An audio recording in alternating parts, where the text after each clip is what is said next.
அளவற்ற அருளாளனும் நிகரற்ற அன்புடையவனும் ஆகிய ஏகேரின் திருப்பெயரால் ஆரம்பம் செய்கிறேன். ஆரம்பிக்கிறதுக்கு முன்னாடி ஒரு சின்ன ஒரு விடுகதை. மரத்தை தட்டும் டாக்டர் நான், தட்டினால் எனக்கு தலைவலி வராது. அவன் யார்? மரமுத்தி. மரமுத்திக்கு முன்னாடி போகும்போது என்னோட படைப்பை பார்த்தீங்கன்னா ஒரு அற்புதமா படைச்சிருக்காங்க. அதுக்கு போகும்போது ஒரு விஷயம், மனுஷங்களால வந்து ஜி-ஃபோர்ஸ் தாங்க முடியும். ஜி-ஃபோர்ஸ்னா மனிதனுக்கு வந்து புவியீர்ப்பு விசையில நம்ம இருக்கோம். ஒரு குறிப்பிட்ட ஜி-ஃபோர்ஸ் வரைக்கும் தான் மனுஷனால தாங்க முடியும். இப்ப கார்ல வேகமா போயிட்டு இருக்கோம், சடனா ஒரு பிரேக் அடிக்கிறாங்க, ஒரு ஜஸ்டா முன்னாடி போறோம்ல, போகும்போது ஒரு ஜி-ஃபோர்ஸ் வந்து 2ல இருந்து 4க்குள்ள இருக்கும். 4க்குள்ள அந்த ஜி-ஃபோர்ஸ் இருக்கும். அதுல சீட் பெல்ட் போட்டுருந்தா அவர் தப்பிச்சார், இல்லைன்னா அவர் மூக்காதான் உடஞ்சிரும். இப்ப விமானிங்க எல்லாம் பறக்குறாங்களே விமானத்துல, ஃபைட்டர் பைலட்டு, ஸ்பேஸுக்கு போறவங்க எல்லாத்துக்கும் போறதுக்கு முன்னாடி அவங்க வந்து டெஸ்ட் பண்ணுவாங்க. அந்த மனிதர்களால வந்து எவ்வளவு ஜி-ஃபோர்ஸா அவங்களால தாங்க முடியும், அந்த புவியீர்ப்பு விசைக்கு எதிராக பறக்கும் போது எவ்வளவு தாங்கணும்னு டெஸ்ட் பண்ணுவாங்க. அந்த விமானிகள் டெஸ்ட் பண்ணும் போது அவங்களால 7ல இருந்து 9 உள்ள இருக்க ஜி-ஃபோர்ஸ் மட்டும் தான் அவங்களால தாங்க முடியும். அந்த ஜி-ஃபோர்ஸ் என்ன பண்ணிடுவாங்க, அவங்க இலத்தடி மாதிரி மயக்கமடை நிலைமை கூட போயிடுவாங்க. இது மனுஷனால எவ்வளோ 110 100க்கும் அதிகமான எடை கொண்ட ஒரு மனிதனால எவ்வளவு ஜி-ஃபோர்ஸ் தாங்க முடியும்? 7ல இருந்து 9.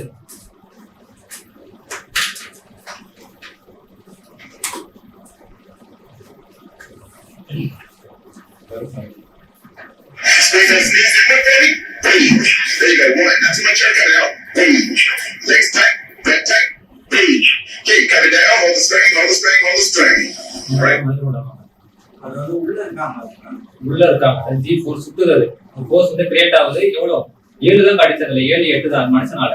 மனுஷன் என்ன ஆயிடுவானா, மனுஷன் வந்து இந்த 10ல இருந்து 20க்குள்ள இந்த ஜி-ஃபோர்ஸ் ஏதாச்சும் பாதிப்பு மண்டையில ஏற்பட்டுச்சுன்னா மனிதன் வந்து கோமால போயிடும், அன்கான்சியஸ் ஆயிடும்.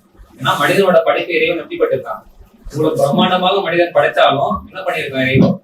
ஆனா மரபுத்தி பலகை இருக்கு, அதோட வெயிட் பாத்தீங்கன்னா 85 கிராம், 85ல இருந்து 200 கிராம் தான்.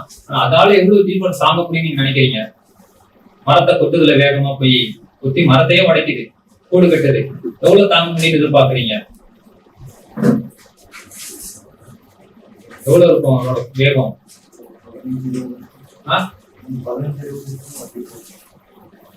அதோட ஜி-ஃபோர்ஸ வந்து அறிவியலாளர் கண்டுபிடிக்கிறாங்க, அது வந்து 1000.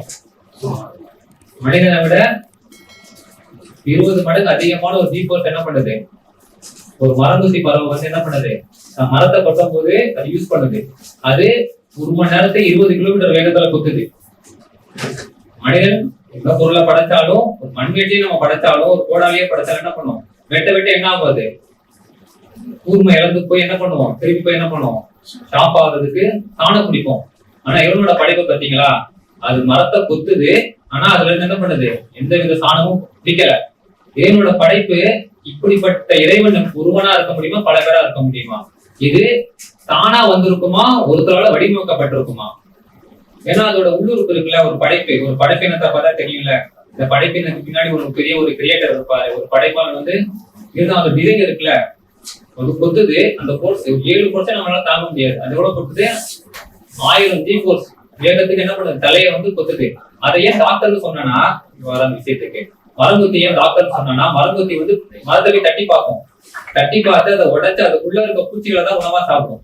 மரத்துக்குள்ள இருக்க பூச்சிகளை வந்து உணவா சாப்பிடுறது வந்து மரங்கொத்தியோட வேலை. மரத்தை குத்துது, அதோட நாக்கு வந்து அதோட அந்த அழகு இருக்குல்ல, அந்த அழகை விட 4 மடங்கு அதிகமா நாக்கு இருக்கும்.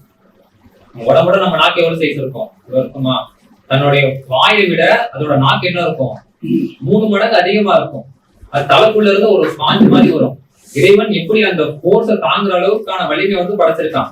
உதாரணத்துக்கு சொன்னோம்னா, நம்ம பைக்ல சஸ்பென்ஸ் யூஸ் பண்றோம்ல, சஸ்பென்சர், காரு பைக்லாம் சஸ்பென்ஸ் இல்லாம பயணிக்க முடியாது. பயணிச்சா நம்ம கதை காலி, முதுகு போயிடும். ஏன் நம்ம சஸ்பென்சர் வைக்கிறோம், பள்ளம் மேல இருக்க அதிர்வு வந்து நம்ம முதுகலுக்கு உடம்புகளுக்கு நம்ம கொண்டு போகாம இருக்கிறதுக்காக என்ன பண்றோம், சஸ்பென்சர் இருக்கும். இறைவன் என்ன பண்ணிருக்கான், அந்த மூளைக்குள்ள ஒரு ஸ்பாஞ்ச் மாதிரி வச்சிருக்கான், சஸ்பென்சர் மாதிரி அவரோட மூளையில. அது என்ன பண்ணுது, அந்த அதிர்வலை என்ன பண்ணுது, அவ்வளவு அதிர்வலை வந்தாலும் மூளைக்கு போகாம தடுக்குது. எப்படி இறைவன் படைச்சிருக்கானா, மனுஷனோட மூளை வந்து நம்மளோட இருக்கும் 1 கிலோ ஒரு 300 கிராம் 400 கிராம் எடையை விட. உங்க அதான் மரக்கொத்தியோட மூளை வந்து இன்னும் சின்னதா படைச்சிருக்கான் இறைவன். அதோட அதிர்வை தாங்குற அளவுக்கு, முன்ன பின்ன போகாத அளவுக்கு. அது மட்டும் இல்லாம அதோட நாக்கு எங்க இருந்து வரும்னா தலைக்குள்ள இருந்து வரும், ஸ்பாஞ்சு மாதிரி நீட்டிக்கிட்டு. இங்க இருக்கு நாக்கு, இங்க இருக்கும். அதுல இருந்து அது வெளியே வந்து மரங்களுக்குள்ள போயிருக்க அந்த பூச்சிகள் என்ன பண்ணுவோம், எடுத்துட்டு வந்து திருப்பி நாக்கு உள்ள போயிடும். பச மாதிரி இவன் படைச்சிருக்கான். என்ன பண்ணுது, அந்த டங்க் என்ன பண்ணுது, சர்க்குலா எட்ல இருக்க அந்த ஃபோர்ஸ் என்ன பண்ணுது, தாங்குது. ஒரு சின்ன பறவையால இவ்வளவு பெரிய வலிமையை வந்து தாங்குது. மரக்குத்தி பறவை இது மட்டும் செய்யல. மரக்குத்தி பறவை எடுத்துக்கிட்டீங்கன்னா இந்த படைப்பான டிசைனே ரொம்ப அற்புதமான டிசைன் தான். இது தன் ஓட்டைகளை பட்டுதுல, ஓட்டைகளை தொட்டு குஞ்சுகளை வந்து என்ன பண்ணுது, அந்த ஓட்டையை வந்து விட்டுட்டு போயிடும். வேற பறவைக்கு என்ன பண்ணுவாது, பசிபிடமாகும். கீழே மரத்தை கொத்த முடியுமா? மரக்கொத்தி பறவை திருப்ப இடத்துல என்ன பண்ணும், கிளிகளோ அணில்களோ அழகுகள் சின்னதா இருக்க பறவைகள் என்ன பண்ணும், தன்னோட வாழ்விடமா உபயோகிக்கும். நல்லா பாருங்க, ஒரு பறவை தன்னோட வீடை கட்டுது, வீடு என்ன பண்ணுது, அடுத்த பறவைக்கு விட்டு போகுது. ஆனா மனிதர்கள் நம்ம என்ன பண்றோம், நம்ம இடத்த மட்டும் இல்ல அடுத்த இடத்தையும் என்ன பண்ண போயிடும். போர்களோட பேர்ல என்ன பண்றோம், சண்டை போட்டு குடும்ப அளவுக்கு ஒரு மோசமான ஒரு விஷயத்த நம்ம பண்ணிட்டு இருக்கோம். ஆனா ஒரு பறவை என்ன பண்ணுது, விட்டுட்டு போகுது அடுத்த ஒரு சமுதாயத்துக்கு, சங்கதியினருக்கு. அதுக்கு மட்டும் இல்ல, வேற பசிப்பிடங்கள் அணில்கள் தங்குது, அதுலதான் கிளிகள் தங்குது, பல விதமான பறவைகள் என்ன பண்ணுது, அதுல வந்து என்ன பண்ணுது, கூடு கட்டு தங்குது. மனிதனால சிந்திக்க மாட்டான்.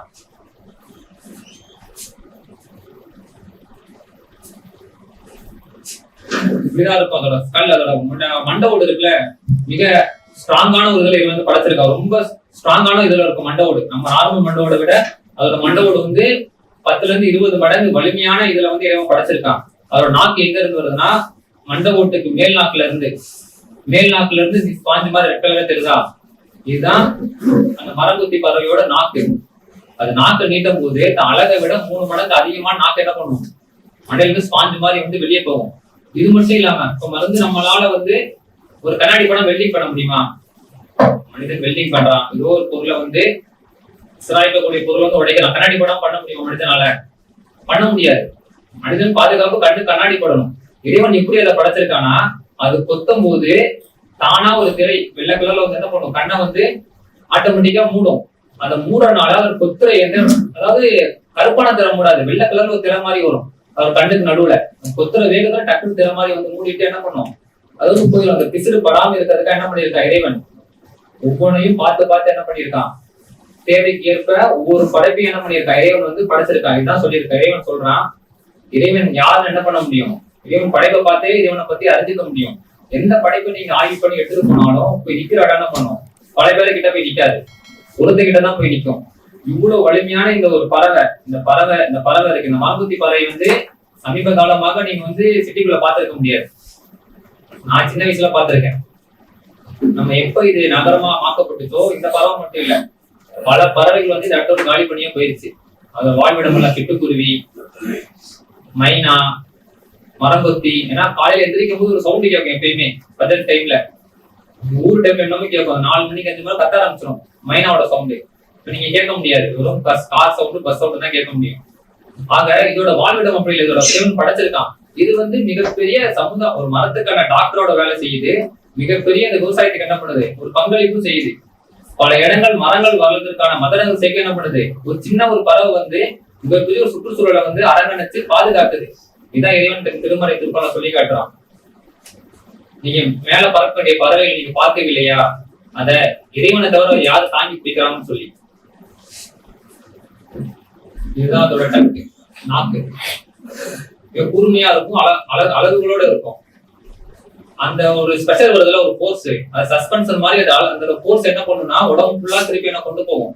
மரங்குத்தி பறவை வந்து நேரா நிக்காது. மரங்கள் எப்படி நிக்கும்னா இந்த மாதிரி நிக்கும். இந்த மாதிரி எந்த பறவையும் அதிகமா நிக்க முடியாது. அதுக்கேற்ற மாதிரி கால்கள் என்ன பண்ணிருக்காரு வந்து படைச்சிருக்காங்க. குடிச்சுக்கிட்டு ஒரு நேர் கூட்டில் இருந்து இப்படி குத்தும். அதோட வால் இருக்குல்ல, வால், அந்த வால் என்ன பண்ணும், அதுக்கு சப்போர்ட்டா யூஸ் ஆகும். அது கொத்தும் போது கீழே எல்லாம் விழுகாது. அது யூஸ் பண்ற போர்ஸே அதிகம். எந்த அளவுக்கு கொத்துதுன்னா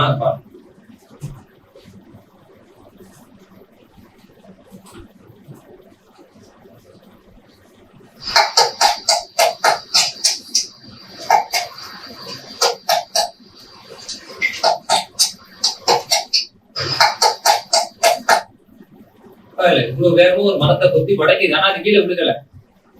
ஒரு சின்ன பறவைய இறைவன் ஒரு தொழில்நுட்பமோட படைச்சிருக்கான். சிரித்து பார்க்கணும். இது வந்து தானா ஒரு பரிணாம வளர்ச்சி அடைஞ்சு இந்த பறவை என்ன பண்ணல, வரல.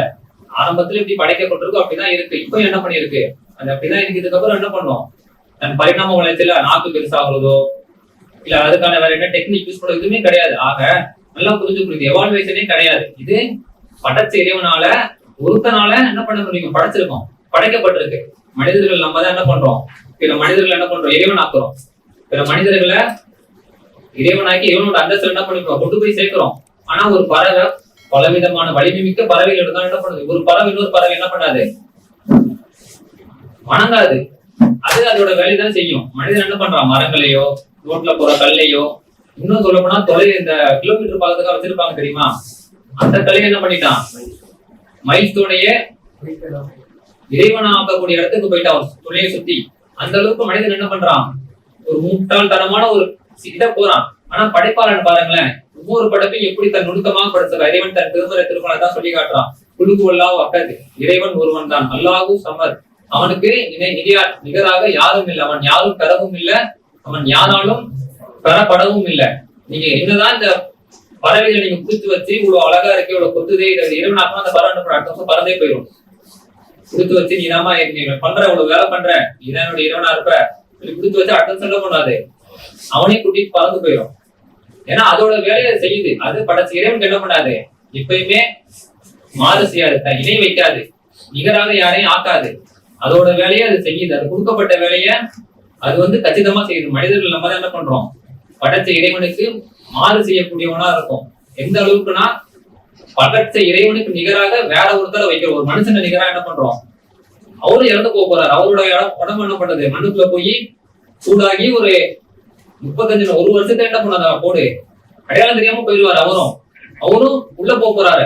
அவரை கண்ணுக்கு தெரிஞ்ச விஷயம் என்ன பண்றான், நம்ம வந்து இறைவனாக்குறான். இறைவன் வந்து சொல்றான், திருமறைக்குள்ள எச்சரிக்கிறான், படைப்பாளன் வந்து ஒருவனதான் இருக்க முடியும். படைப்பாளன் வந்து பல பேரா இருந்திருந்தா இந்த உலகம் என்ன இருக்கும், சீர்குலைஞ்சு போயிருக்கும். ஒரு விஷயத்துக்கு நிர்ணயிக்க முடியாது. ஒரு பறவை, ஒரு உதாரணத்துக்கு ஒரு பறவை. ஆக இறைவன் தன் திருமறைக்குள்ள திருப்பி சொல்லி காட்டுறான். மனிதர்களே திங்களே இறைவனோட விஷயத்தை உங்களை மாற்றி தூண்டி இதுன்னு கேட்கிறான். எதுவுமே மாறு செய்ய முடியாது இறைவனோட விஷயத்துல. எல்லாமே என்ன பண்ணுது, அதோட படைக்கப்பட்ட விஷயத்தை என்ன பண்ணுது, கச்சிதமா பண்ணிக்கிட்டு இருக்கு மனுஷனை தவிர. ஏன்னா மனுஷன் என்ன பண்றான், படைத்த இறைவனுக்கு இணை வைக்கிறான். மாறு செய்யுது தூண்டி எதுன்னு சொல்லி கேட்கறதுன்னா படைத்த இறைவனா எந்த விலங்கினமும் எந்த படைப்பும் மனிதனை தவிர யாருமே என்ன பண்ணல, படைத்த இறைவனுக்கு மாறு செய்யல.